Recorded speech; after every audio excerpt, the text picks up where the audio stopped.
Hello, everyone. Hello, Dr. Michael Lightman. Hello. And we're talking about the post-coronavirus era. And this is our third meeting. And we're going to talk about the general development of the desire. On this course, we're going to go over the necessary concepts that a person needs in order to get along in the next world. The next world, by this we mean our world, only in our next state. And therefore, on our first meetings, we talked about how nature is all united, how man depends on nature, how he depends on society. And today we're going to talk about the evolvement of our desires, what characterizes our ego. And I'd like to start with a short expo and question. So on the one hand, in our world, there's this tendency toward globalization, connection. Nature is pushing us toward that. It's clear to everyone. On the other hand, man's inner nature resists this, is against it.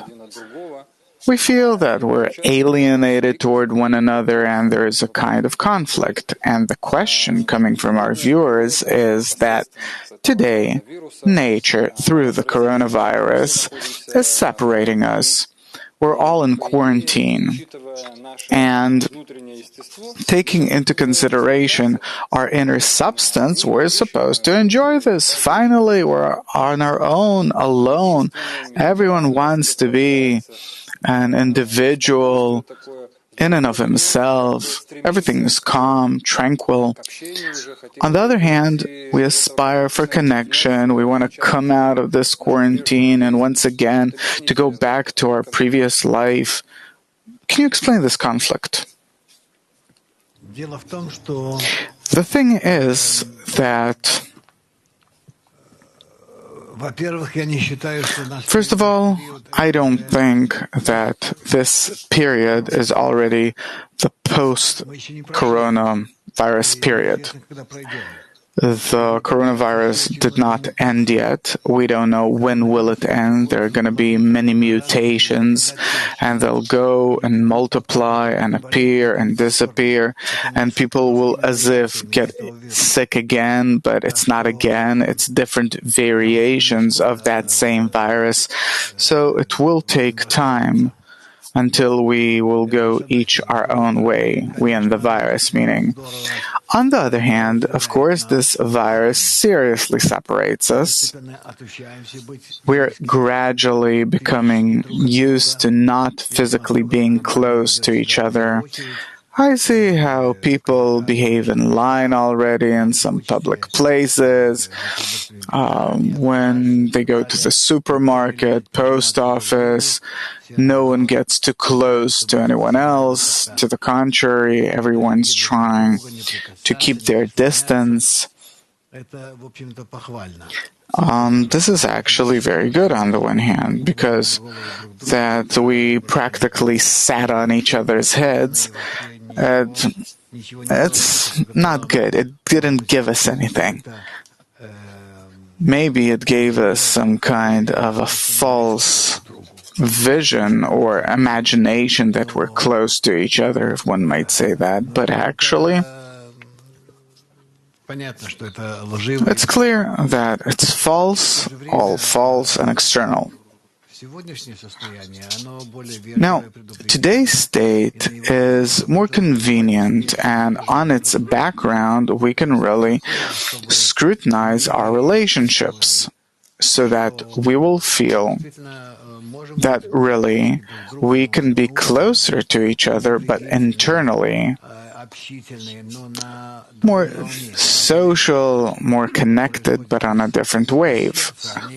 That comes from the heart and not from our muscles, from some external movements of the body. So I see many expressions of this coronavirus interaction between us that is positive and healthy. Eventually, it has to show us that we internally have to come closer to one another, and by coming closer to each other, we will find the remedy that we're looking for. So it's a new evolutional phase of the evolvement of our desire. Yeah.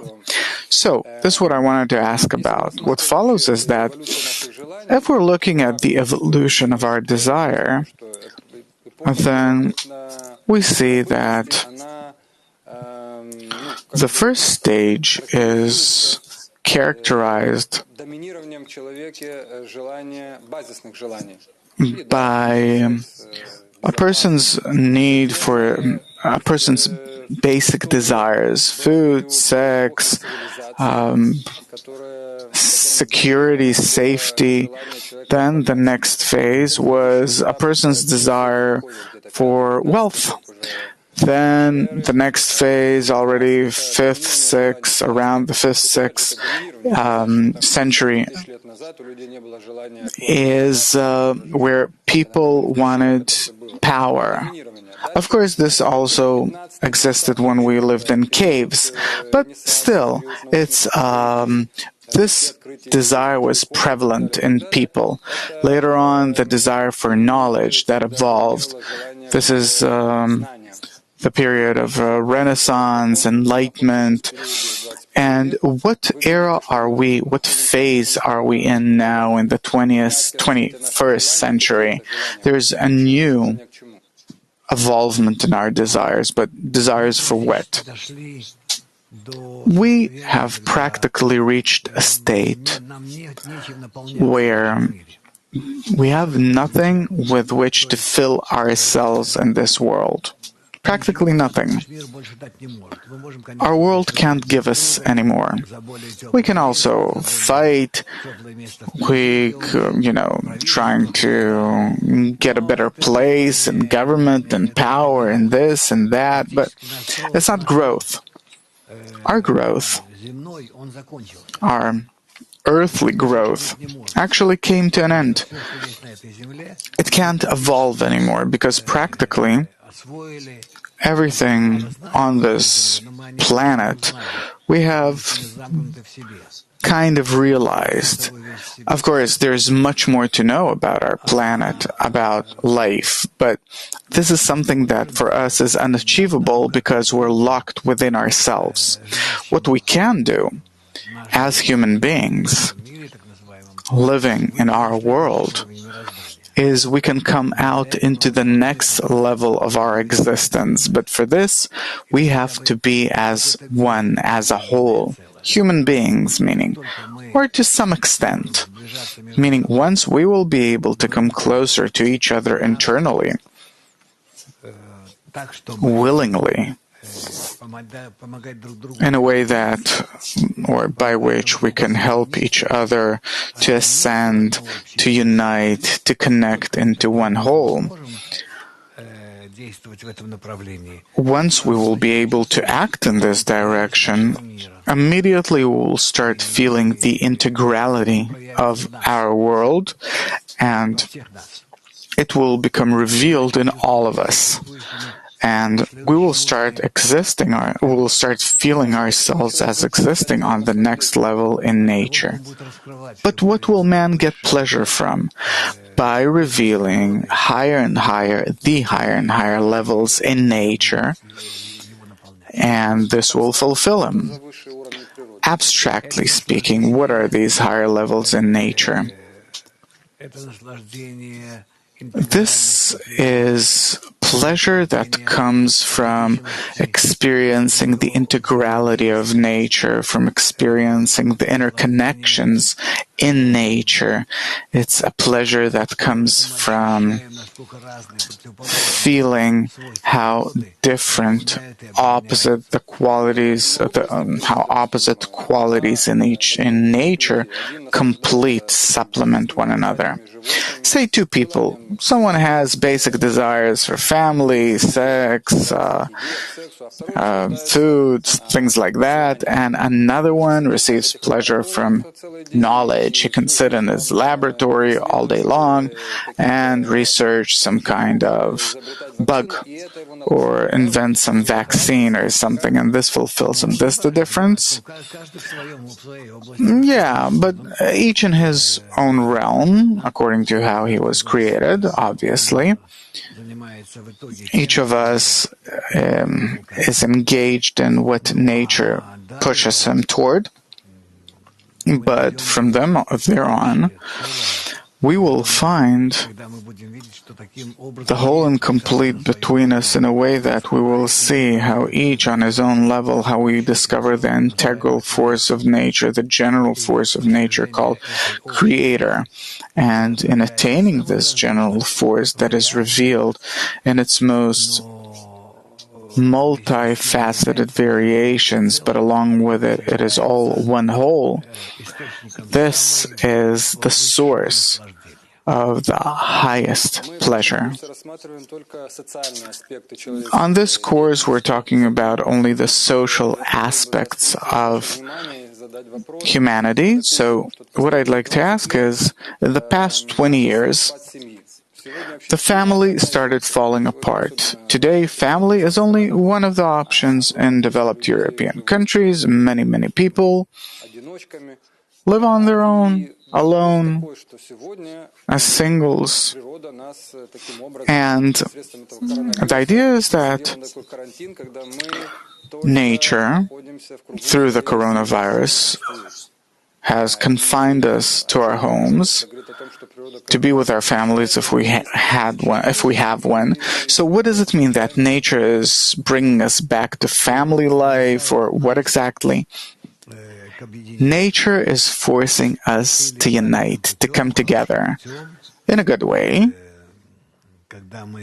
the right way, where we willingly understand the need for it, that we are all one whole, called Adam. Our entire humanity, all of mankind, the 8 billion people, are all in all one organism called Adam. Or we will aspire and yearn to unite consciously in order to complete and supplement each other up to the point of Adam, of this kind of interaction between us, or unwillingly, against our own will, we will come to this, realizing this through how nature is doing it now, pushing us toward it, like with the coronavirus today. So can we say that in the family we can learn how to behave with one another, how to interact with each other in the family, and from there on we can learn how to behave with other people too? Well, family is something very basic. Animals also, to some extent, have a family, and human society, it is also something very interesting, continuous in terms of time and in the multiplicity of its functions. But from there on, from the family and on, has to develop society. In our times, since society is not developing in the right direction, for the sake of achieving the level of the Creator, meaning that's above our own level, meaning rising to the following degree of inhumanity. Therefore, this degree is also disintegrating on the human level.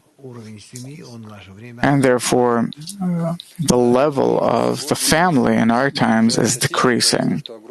From statistics, we see that there are many conflicts in families. I don't think that today man can learn something if we're looking at the interactions that he has in the family. To the contrary, maybe. It's so, but again, It is because there is no purpose. What does the family exist for?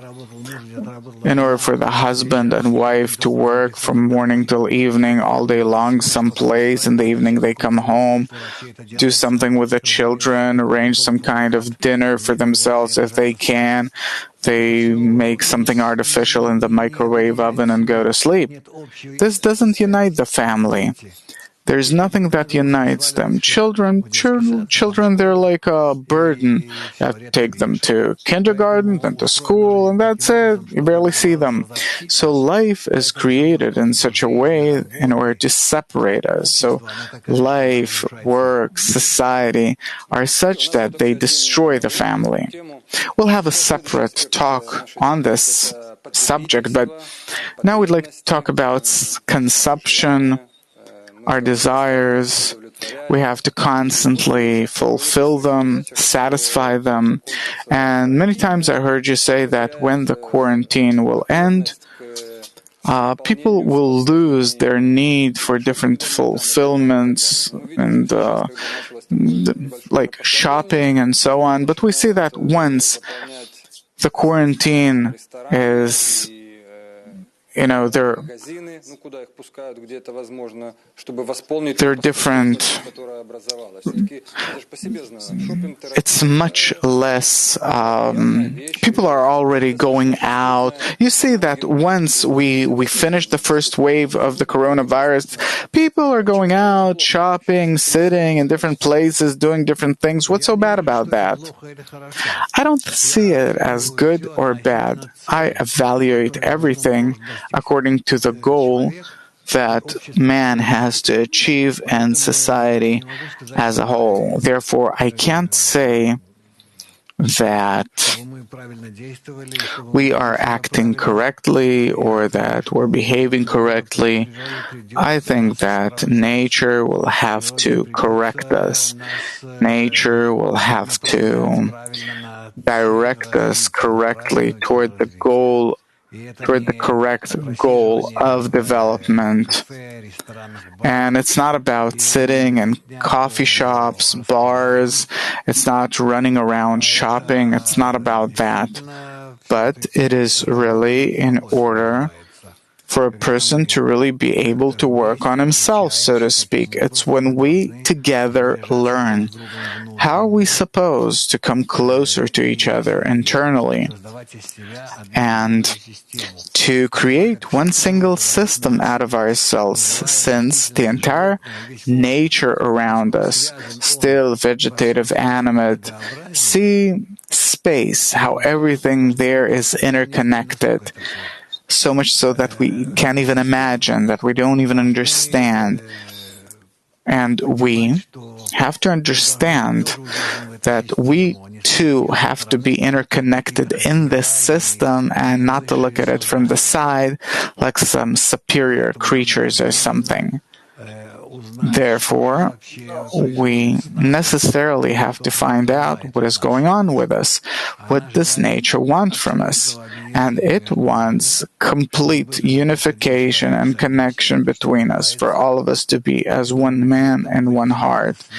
And that in that we will be connected with the still vegetative and animate, and we will add the human level and the still vegetative and animate levels in human beings that will add this to that and will altogether be one interconnected system.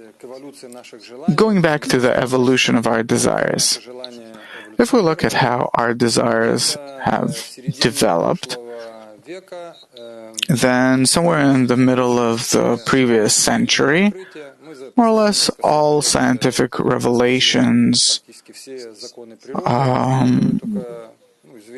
came to an end. We revealed all the basic stuff. Lately, we're not revealing anything seriously new. And what developed up until now is the desire for wealth. Again, the cycle kind of began. Does it mean that the next level of our development will be for power, for dominion, And then again, there will be the evolvement of the desire toward knowledge, or it's not a cycle. It doesn't develop in this as a cycle, or I don't think that it will repeat itself. I really hope that this will not happen. I hope that we will start developing according to the next level of the cycle, where we will yearn to acknowledge that which is pulling us forward, where we will want to attain, achieve the general law of nature. And we will see this law as the law, as the universal law. Nature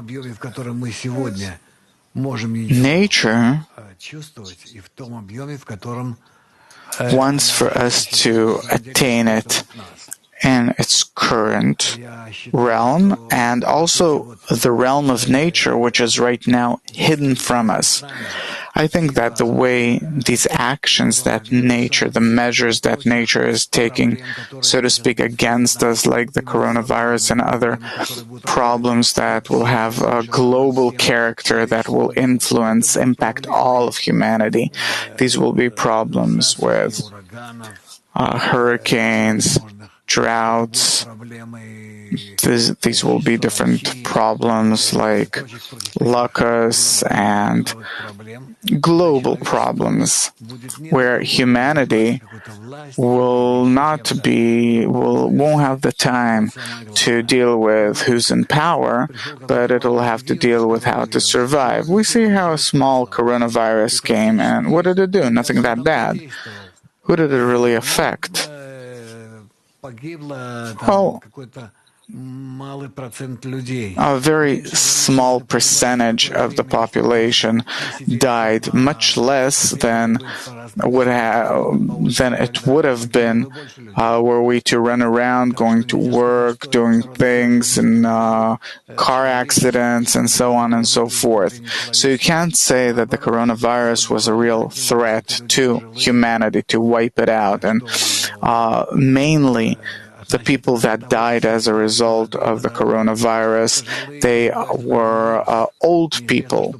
So compared to the young people that usually die in car accidents on the roads, so we can't really say that what happened here was something totally horrific and threatening. But look how it changed the world. Look how it changed the character of society, forcing everyone to sit at home, how people came down, how the climate changed a bit, water's cleaner, air's cleaner, because for a month or two, a person stopped interfering to the extent that he used to in nature. So we see how necessary it is for nature, for us to simply stop shoving our filthy hands into its structure. Some irrational decisions were taken by different governments, and also besides the globality of the problem, because problems always existed in ancient times or earlier. But what happened here is that the more developed an organism is, the more sensitive it becomes. Now, the tiniest blow, we feel it as something very powerful. Just sitting at home, a person feels it like such a strong blow. We're here for a month already. We're going crazy. Previously, people used to live in their village with the 100 people that they saw all their life and never left the village, never traveled anywhere. So the connection between egoism and our desires, we're talking about the development of the desire. So what's the connection between the egoism and desires?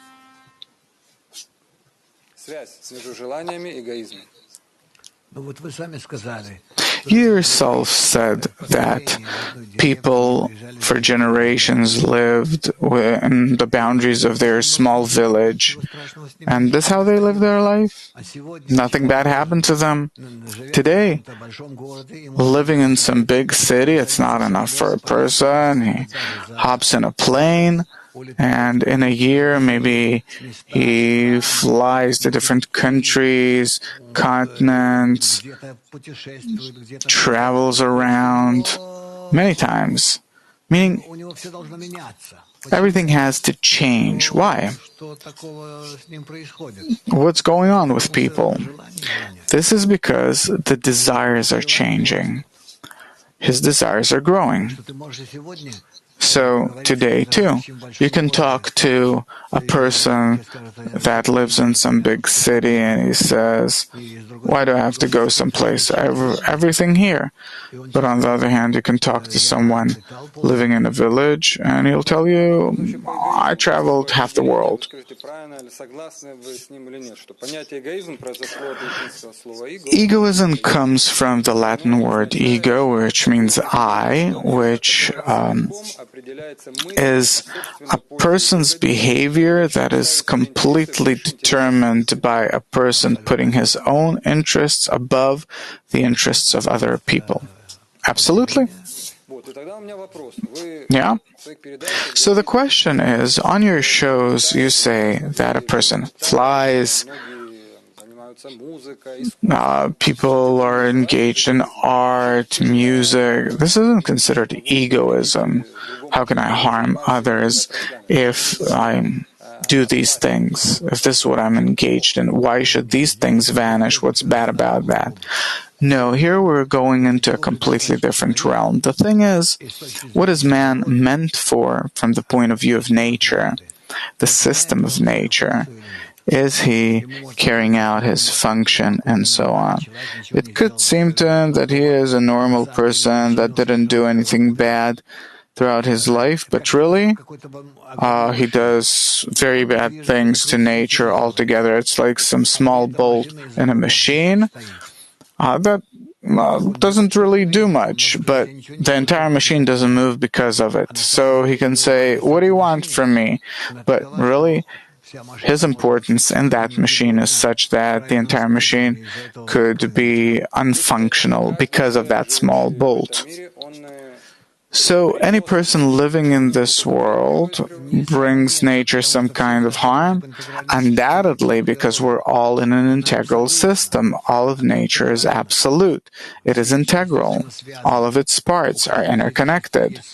Each of these parts has its own program, its own goal, that is a part of the general program and general in nature as a whole, that altogether move as a very complex machine, and this entire mechanism of nature takes into consideration the participation of each and every one of us.